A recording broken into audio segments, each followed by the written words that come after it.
ভাবতেছি কোন রঙের শাড়ি আপুরা সবচেয়ে বেশি কেনে এবং পছন্দ করে। তবে ভাবাভাবি কি, আমার দৃষ্টিতে মানে আমার পেজে সবচেয়ে বেশি বিক্রিত হচ্ছে সাদা শাড়ি। সেকেন্ড কোন রং জানেন? একদম প্রিমিয়াম গোল্ড কালার।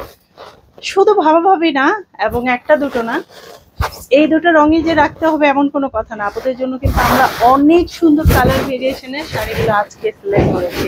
আশা করি পুরো ভিডিওটা দেখবেন। এবার আপনি বলেন আপনার কোন রঙের শাড়ি বেশি পছন্দ। তবে যাই হোক, আজকে এমন একটা ফেব্রিকের শাড়ি আমি দেখাচ্ছি, এই শাড়িগুলো না পরতে ঝামেলা নাকি যত্নে ঝামেলা, একদম বাসায় ওয়াশ করা যায়, আয়রন ছাড়াই পরা যায় এবং নিজেই পরা যায়, পার্লারে যাওয়া লাগে না। এত কিছু যেখানে একটা গুণ, হ্যাঁ দাঁড়ান, আরো গুণ আছে। এই শাড়িটার মধ্যে কিন্তু ঐতিহ্যবাহী হাতের সেলাইয়ের কারুকাজ করা। কি দেখাবো বলেন, কোনটা রেখে কোনটা দেখাবো? এগুলো হচ্ছে আমাদের সবচেয়ে মিড রেঞ্জের চমৎকার সিল্ক শাড়ি, 14 হাতের শাড়ি, রানিং ব্লাউজ পিস। এক একটা শাড়ি ধরলে মনে হবে একদম পিওর সিল্ক। এবার বলুন তো আপনার কাছে কোনটা ভালো লেগেছে? পছন্দ হলে এখনই ইনবক্সে ডিটেলস দিয়ে অর্ডার করবেন, আরো দেখতে পেজ ভিজিট করবেন।